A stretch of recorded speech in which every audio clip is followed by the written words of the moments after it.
They're getting spam calls all the time, and you have to show them that you're not a spam call. How do you do that?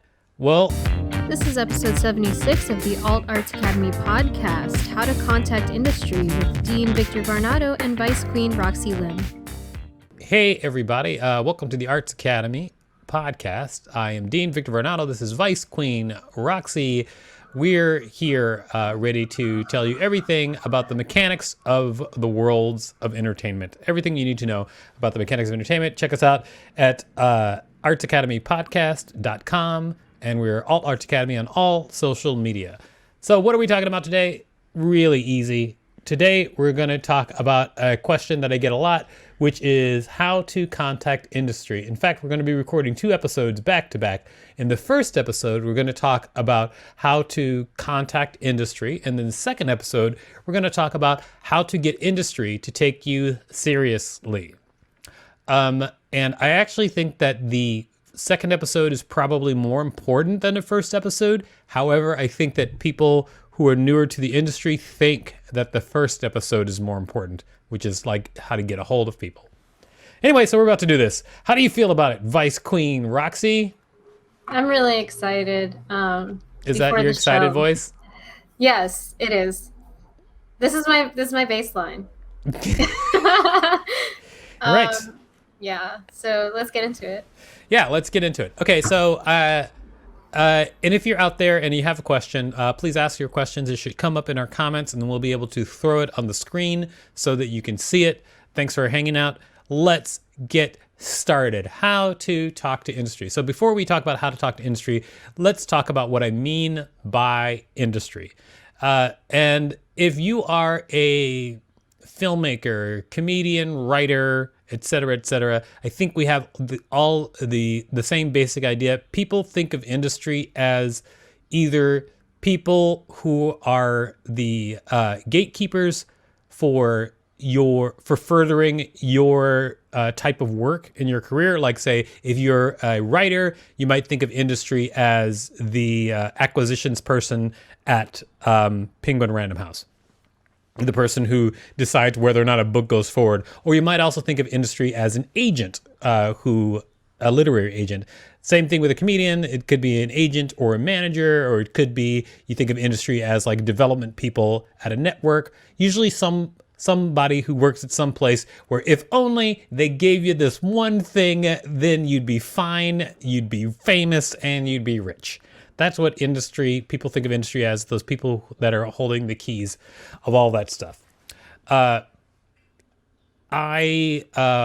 of all, I want to say that is true, but it's kind of a different way of thinking. You should think about it from a different way, because most of the time what industry are people who are just like you and are looking for something to be successful. They want you to be successful. It would be great for them. It would be wonderful for them if you came up and were like, hey, here is the best idea and the most successful possible thing that you could have. That would be great for them. That's what they want you to do. They want you to pitch them great ideas that can be successful. The problem is that it's hard for them to know where those ideas are coming from. Okay, so when you're trying to get a hold of industry, a lot of people come up against a brick wall. Like they try to reach out to industry. Maybe they try to cold email, or they try to reach industry through a friend, or they try to get to industry, some other way, but they find that industry is unresponsive. And I can tell you the one thing that industry are thinking, and that'll help you contact them, and that is make sure that you're not wasting people's time. If you're not wasting people's time, if you're thinking about that, that'll help tremendously. Because industry people that are out there, look at it this way. Imagine that you are a literary agent, okay? You're working for some sort of company that wants a book, or you're a movie development person. And every time you tell people you're a literary agent or a movie development person, they've got an idea. And it's basically like getting spam calls all day long. except every once in a while, one of those hundreds of spam calls is something that's actually valuable. But you don't know until you spend a lot of time with that person. So it's hard to pick between what is going to be valuable and what is not going to be valuable. So they're getting spam calls all the time, and you have to show them that you're not a spam call. How do you do that? Well, I'm going to talk to you about 3 different ways to contact industry. We're going to talk, first of all, about cold contacting industry through maybe email or some other way of contacting them or messaging. We're going to talk about asking for introductions to industry. And then we're going to talk about markets where you can meet industry. Okay, so first of all, let's talk about cold contacting industry. Here's something that you didn't know, perhaps. So during the pandemic, I produced a comedy special, which was a charity comedy special called Bring Back Laughs. Okay, and the special's done, and now we're searching for a network for the special to be on. But in order to get the special, to make the special happen, I had to partner with a giant charity. Okay, I had no connections to giant charities. I had to find one. And so I had to go from like 0 to getting like a charity. The charity that we ended up working with is Direct Relief. You should look them up. They're great. They're like one of the top 10 best distributors of charity money, charities, meaning like the money that they get in, they use a huge percentage of that actually goes to people in need. And all of the salaries of the people who work at the charity are handled with a foundation. So their salaries and the money that is supposed to go to people to help them is never intermixed, which is kind of a cool thing. Anyway, so they're a great charity, but I didn't know how to contact them. But this is how I contacted them, which was cold emailing. Okay, so a cold email is really just an email from you to somebody, and they've never heard of you. This is the first time you're going to be introduced to them. And so to get a hold of this charity, what I did in this case, I actually wrote a long email, but explaining everything. First, I explained who I was, what my credentials were, what the project was, and what the credentials were of all the people in the project, and then what I expected from them and what they would need to do. I just basically put it all in one place. This worked with the charity. It probably would not work with someone like a literary agent, and I'll tell you why. It's because the charity doesn't get entertainment emails often, so I knew that they would read the whole thing. Because, people don't write charities and are like, hey, we've got a big comedy special that we want to make around your charity. That doesn't happen a lot. So I just guessed that they would read the whole thing, and it actually worked. I contacted them through LinkedIn, and then they responded, and then I was able to set up a meeting, and then we got them involved in the project. If I were doing that to a literary agent or a comedy agent or somebody like that who receives emails all the time, I would do it a different way. Can you guess what the different way is, Vice Queen Roxy? You can't just sit there with your thing on mute all day. You got to participate. I don't want to interrupt, but also you don't. It should be a conversation. Interrupt as much as you want. Yeah, there's also motorcycles outside. So, I did want to ask if like sliding into DMs is like the same effect, because that's what a lot of people my age tend to do, in lieu of like cold calls and cold emails. No, sliding into the DMs is totally fine too. That's part of the same thing.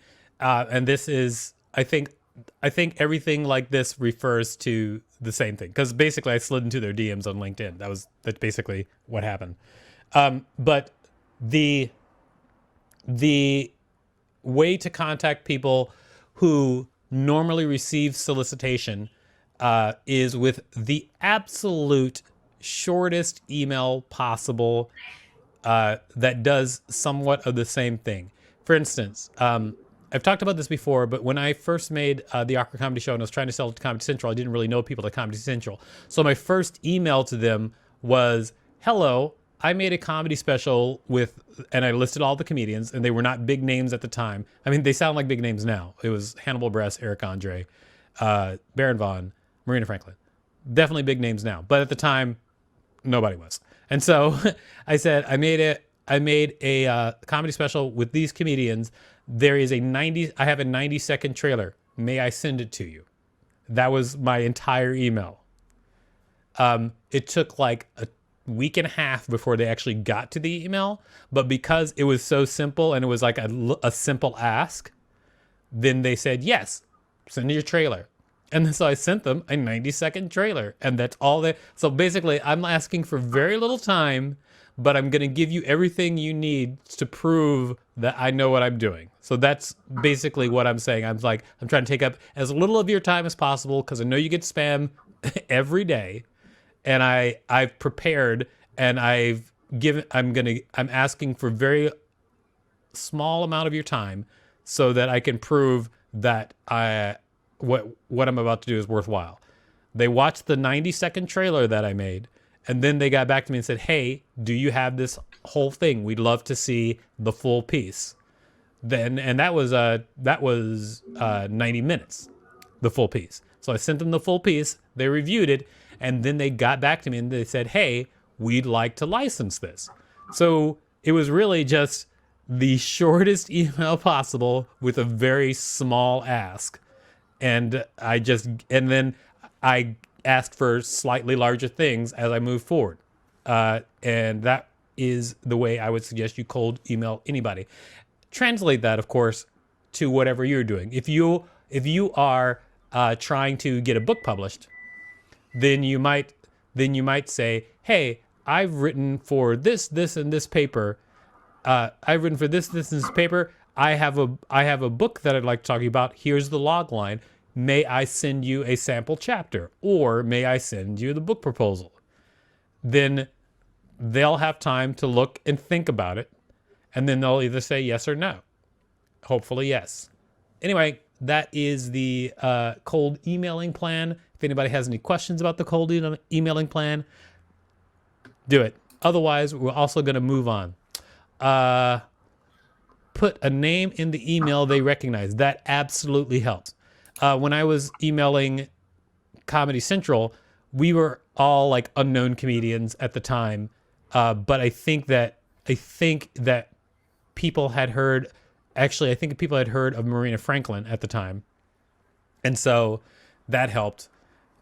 Also, when I emailed the charity, Direct Relief, I threw as many names as I could of people that they would recognize, as many things that I had done that had recognizable names too. Like I reached out to them. I was like, my name is Victor. I've produced a game show for Facebook Watch. I produced TV shows for True TV. I laid it on pretty thick because I wanted them to pay attention. But even if you don't have that much, but you have at least one name that they recognize or anything that they can reference, great. That's a really good thing. I don't know who asked that question. Who asked the question? It's already off the screen. It was Brandon. Brandon Johnson. All right, Brendan. Rock on with the questions. All right, let's talk about asking for introductions. So we shouldn't send the trailer. What? Sorry. So we shouldn't send the trailer sample right away. We should ask if they'd like to view it first. Absolutely. If they do not know you, don't send them a trailer right away. Send them an email saying, "Hey, I have a movie. I have a movie or whatever. I have a trailer that's 2 minutes that I'd really like to send you. Do you have time to take a look at it? Would you like me to send it to you?" Do not send them a trailer immediately. That is, yes. Don't. If they don't know you, don't. Okay. Next is asking for introductions. So another way that people can get a hold of industry is you ask somebody who has connections to someone in the industry for an introduction. Now, if you know the person that you're asking for an introduction, obviously you can feel your way around how to make that happen. But if you don't know the person that you're asking for an introduction from, here's what I have done in the past, which has absolutely worked out for me. I would say to somebody, hey, I like Roxy. Let's pretend that Roxy's a person. Roxy, let's role play. Here we go. Ready? All right. Hey, Hey. I know that you work with Warner Brothers. I had this idea for them. Do you mind if I send you a do you mind if I send you like a log line in the email that I would want to send to them? And if you like it, maybe you can hook us up? I could take a look. Yeah, totally. That's all I'm asking. Just take a look, and if you think that it wouldn't like, cramp your style to send it to them for me, that'd be great. Or at least hook us up. That'd be awesome. But just Sure. look. And there you have it. Very low expectations of the person, and just send them something good so that if you send them something that they don't feel embarrassed forwarding, then that's really the key. It's just it's very simple. It's very much like cold emailing industry. It's just that you don't want to put the person that you're asking in a bad position. Also, you don't want to have too high expectations of them, because if you work in entertainment, and I think everybody who works in entertainment probably has, this has probably happened to some degree, people do ask you to help them do stuff all the time. It happens all the time. And those people who ask the right way are the people that you actually pay attention to, and everybody else you have to kind of like, move on and not do stuff with, because it's not worth it. It's not worth your time at all. It's the same way as the industry people. Does that happen to you at all? I know you work in film, Roxy. Yes, I do.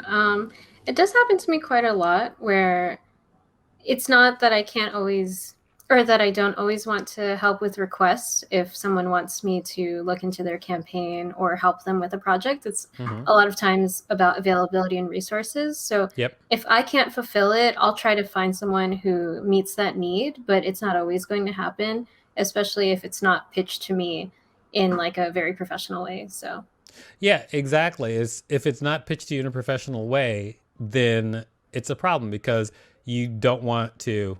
I mean, you don't want to endorse something terrible. Yeah, if you don't have to. I feel like, do you? And how about how people approach you? What do you do? Like when people, what's the best way someone has approached you, and what's the worst way someone has approached you? the best way is usually it is through email, or even sometimes I allow people to DM me if they come correct.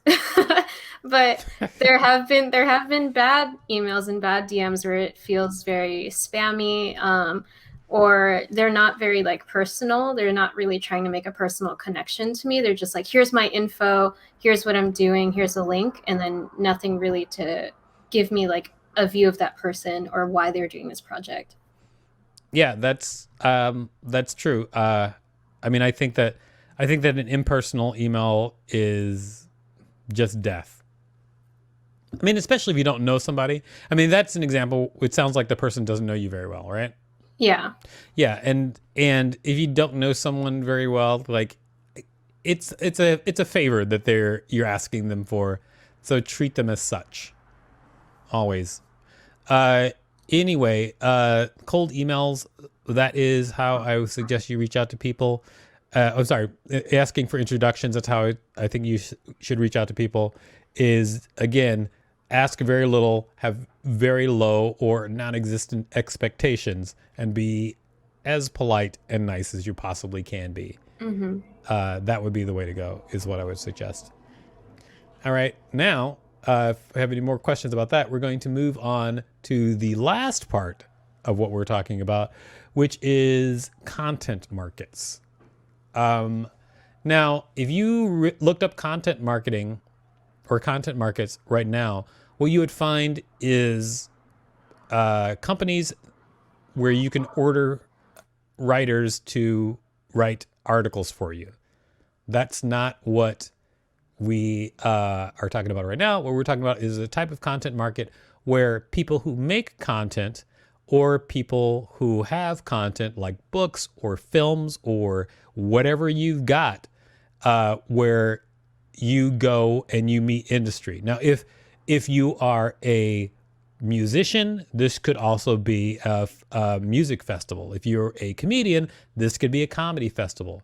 There are a lot of festivals and markets and things like that where the entire setup for it is the market is set up, they invite industry people, and everyone there is vetted. Like people who are introduced, people who are brought to the market or festival or whatever it is, they've had to submit, or they've had to either be in a specific industry and be invited, or they had to pay a stiff price to get there, like so that they know that people who are there are just not screwing around. So like if you have to pay $1,000 for a ticket to get into a content market, then you're not just going to be somebody who's gonna roll up in there with absolutely nothing. If you're going to spend $1,000, then they expect that you at least get your thing together. It's not foolproof. There are a lot of rich people who can pay the $1,000 and then just walk up with absolutely nothing to pitch, but it happens. And so let me just talk very quickly about how the content markets work in different industries. Television, there's a content market called like Real Screen. There's one called NAT. I think it's like NATPE, like the North American Television Production something is what it's called. And those are markets where like if you have film or television pitches ready to go, you can go to those markets and they will introduce you to industry people, and you can sign up to meet the industry people, and that you can go from meeting to meeting with your stuff and pitch it to people. If you are a comedian, for instance, like I'm a comedian, I've gone to giant comedy festivals, and at giant comedy festivals, they actually have people there who are looking for talent and looking for TV show ideas, and and then you can set up meetings with them as well. That's not true for every comedy festival. The biggest comedy festivals will do that. The smaller comedy festivals don't necessarily do that. But at places, for instance, like at South by Southwest has a comedy festival, and their festival coincides usually with their film festival. And when I've been there before at South by Southwest, I was able to actually set up meetings with development people at networks, because that was just one of the things that was provided by the festivals. What is NATS? That's not what I said though, right? No, I think you said NATPE, NAP. Yeah, I said NATPE. Is that something different that you're talking about? Whoever was doing that? No, I think they might have misheard the acronym. Yes, it's NAT as in Tom, P as in pony, E as in everyone. NATP. So if you are a writer, there are book markets where you can actually, in fact, my wife, I think her first book got published by her just going to a book market with a rough of her book and then just talking to publishers at a book market. At a book market, or was it a book fair, whatever it was called. And then she just went from table to table talking to people, and she actually got a book deal that way. So like all of these things exist and they actually work. And if you go to one of these places where the industry feels safe because everybody who has come through the door has been vetted, then that's a place where you can walk up to industry, usually still be polite, and they're even more open than normal to hear your pitch. All right. Those are all the ways that I was going to talk about. If you have any other questions about talking to industry or how to talk to industry, you should ask those questions now. Okay.